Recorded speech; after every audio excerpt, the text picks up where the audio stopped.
പ്രിയമുള്ളവരെ, August 6 Hiroshima ദിനം. ലോക ചരിത്രത്തിൽ കണ്ണീരോടെ അടയാളപ്പെടുത്തിയ ദിനം. രണ്ടാം ലോക മഹായുദ്ധത്തിന്റെ അവസാന ഘട്ടത്തിലാണ് ഈ ദുരന്തം സംഭവിച്ചത്. നമുക്കറിയാം, 1939 മുതൽ 1945 വരെ ലോകം മുഴുവൻ പിടിച്ചുലച്ച യുദ്ധമായിരുന്നു അത്. അമേരിക്ക, സോവിയറ്റ് യൂണിയൻ, ബ്രിട്ടൻ എന്നീ രാജ്യങ്ങൾ സഖ്യകക്ഷികളായും ജർമ്മനി, ജപ്പാൻ, ഇറ്റലി എന്നിവ അച്ചുതണ്ട് ശക്തികളായി ഏറ്റുമുട്ടി. ദശലക്ഷക്കണക്കിന് ജനങ്ങൾക്ക് ജീവൻ നഷ്ടമായി.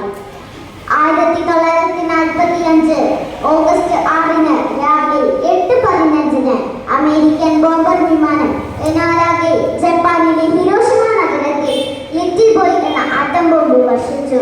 നിമിഷങ്ങൾക്കുള്ളിൽ ഒരു നഗരം ചാരമായി. സ്കൂളിലേക്ക് പോയ കുട്ടികൾ, അടുക്കളയിൽ ഭക്ഷണം ഉണ്ടാക്കിക്കൊണ്ടിരുന്ന അമ്മമാർ, ജോലിക്ക് പോയവർ, അങ്ങനെ എല്ലാവരെയും ഒരു നിമിഷം കൊണ്ട് നഷ്ടപ്പെട്ടു. 1.4 ലക്ഷത്തോളം ആളുകൾ റേഡിയേഷൻ മൂലവും മരിച്ചു. 3 ദിവസങ്ങൾക്ക് ശേഷം നാഗസാക്കിയിലും ഇതേ ദുരന്തം ആവർത്തിച്ചു. ആ സ്ഫോടനം യുദ്ധത്തിന് അന്ത്യം കുറിച്ചു. ഹിരോഷിമയും നാഗസാക്കിയും നമ്മെ ഒരു കാര്യം പഠിപ്പിച്ചു: യുദ്ധം കൊണ്ടും ആയുധം കൊണ്ടും സമാധാനം ഉണ്ടാക്കാൻ കഴിയില്ല. ശാസ്ത്രം മനുഷ്യന്റെ നന്മയ്ക്ക് വേണ്ടിയാണ്, നാശത്തിനല്ല. പക്ഷേ 80 വർഷങ്ങൾക്ക് ശേഷവും നമ്മൾ ആ വാക്ക് പാലിച്ചു. ഇന്ന് ഗാസയിൽ നമ്മൾ കാണുന്നത് എന്താണ്? ബോംബുകൾക്കിടയിൽ തകർന്ന വീടുകൾ, ആശുപത്രികൾ, സ്കൂളുകൾ, ഭക്ഷണത്തിനും വെള്ളത്തിനും വേണ്ടി ക്യൂ നിൽക്കുന്ന കുട്ടികൾ, മാതാപിതാക്കളെ നഷ്ടപ്പെട്ട കുട്ടികളുടെ കരച്ചിൽ, ചാമ്പലായ അവരുടെ സ്വപ്നങ്ങൾ. ഗാസ മാത്രമല്ല, ലോകത്തിന്റെ പല ഭാഗങ്ങളിലും യുദ്ധം തുടരുന്നു. നമ്മൾ വിദ്യാർത്ഥികളാണ്.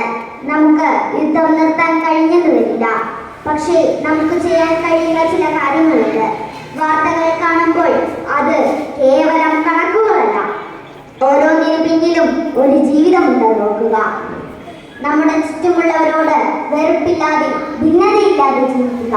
സമാധാനം വീട്ടിൽ നിന്നാണ് തുടങ്ങേണ്ടത്. യുദ്ധം വേണ്ട, വിദ്യാഭ്യാസം മതി, ബോംബുകൾക്ക് പകരം പുസ്തകങ്ങൾ മതി എന്നുറക്കെ പറയുക. ഒരു കുട്ടിയുടെ കണ്ണീരിനേക്കാൾ വിലയുള്ളതൊന്നും ഈ ലോകത്തിലില്ല എന്ന് നമുക്കുറക്കെ പറയാം. രക്തം കൊണ്ട് ചരിത്രം എഴുതരുത്, എന്നാൽ സ്നേഹം കൊണ്ട് ഭാവി എഴുതാം. യുദ്ധം വേണ്ട, ജീവിതം മതി, സ്റ്റോപ്പ് വാർ, സ്റ്റാർട്ട് ലൈഫ് എന്ന് പറഞ്ഞുകൊണ്ട് ഞാൻ എൻ്റെ സ്വന്തം കവിത ചൊല്ലാം. കണ്ണുനീരിന്റെ താഴ്വരയിൽ, കണ്ണുനീരിന്റെ താഴ്വരയിൽ കഥയറിയാതെ ഞാൻ നിന്നു. കണ്ണുനീരിന്റെ താഴ്വരയിൽ കഥയറിയാതെ ഞാൻ നിന്നു. കരഞ്ഞു കരഞ്ഞു തളർന്നു ഞാൻ വഴിയറിയാതെ നിന്നു.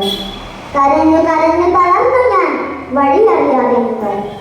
അച്ഛനും പോയി, എൻ്റെ അമ്മയും പോയി, കൂടെ പിറപ്പായ ചേട്ടനും പോയി. അച്ഛനും പോയി, എൻ്റെ അമ്മയും പോയി, കൂടെ പിറപ്പായ ചേട്ടനും പോയി. യുദ്ധം വന്ന് കൊണ്ടുപോയി, എൻ്റെ കൂട്ടുകാരെയെല്ലാം കൊണ്ടുപോയി. യുദ്ധം വന്ന് കൊണ്ടുപോയി, എൻ്റെ കൂട്ടുകാരെയെല്ലാം കൊണ്ടുപോയി. ഇനി എന്ന് കാണുമെന്റെ അച്ഛനെയും അമ്മയും, ഇനി എന്ന് കാണുമെന്റെ അച്ഛനെയും അമ്മയും, ഇനി എന്ന് കാണുമെന്റെ ചേട്ടനെയും കൂട്ടുകാരും, ഇനി എന്ന് കാണുമെന്റെ ചേട്ടനെയും കൂട്ടുകാരും.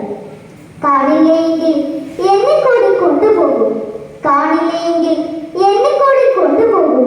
യുദ്ധമെന്ന മഹാവിപത്തിൽ, യുദ്ധമെന്ന മഹാവിപത്തിൽ.